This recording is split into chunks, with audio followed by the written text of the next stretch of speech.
பிரான்சுக்கு புறப்பட்ட 2 அமெரிக்க இளம்பெண்கள் ஆப்பிரிக்காவை சென்றடைந்ததை குறித்த வேடிக்கை சம்பவம் ஒன்று வைரலாகியுள்ளது. ரோமுக்கு சுற்றுலா சென்றிருந்த அமெரிக்க இளம்பெண்களான பிரிட்னியும் அவரது தோழி ஒருவரும் பிரான்சிலுள்ள நீஸ் என்னுமிடத்துக்கு புறப்பட்டுள்ளார்கள்.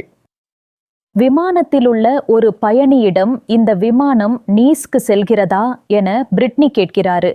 அந்த பயணி இந்த விமானம் டுனிஸ் என்னுமிடத்துக்கு செல்கிறதா என பிரிட்னி கேட்பதாக நினைத்து ஆம் டுனிஸ்தான் என பதிலளிக்கிறார். பிறகு விமான பணியாளர்களிடம் விசாரிக்கும் போதுதான் அந்த விமானம் வட ஆப்பிரிக்காவிலுள்ள டுனீசியாவின் தலைநகரான டுனிஸ் என்னுமிடத்துக்கு செல்வது தெரிய வந்துள்ளது.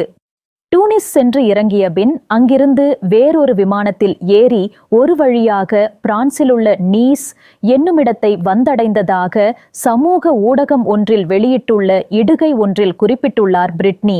அதை படித்த பலரும் விமான பயணங்களில் இப்படி குழப்பம் நிகழ்வது சகஜம்தான் என கூற, சிலரோ எந்த விமானத்தில் ஏறுகிறோம் என்பது கூடவா தெரியாமல் விமான பயணம் செய்வார்கள், இது வேண்டுமென்றே திட்டமிட்டு அரங்கேற்றப்பட்ட நாடகம் என்கிறார்கள். மேலும் பிரான்ஸ் செய்திகளை உடனுக்குடன் அறிந்து கொள்ள எமது சேனலை சப்ஸ்கிரைப் செய்யுங்கள். நன்றி.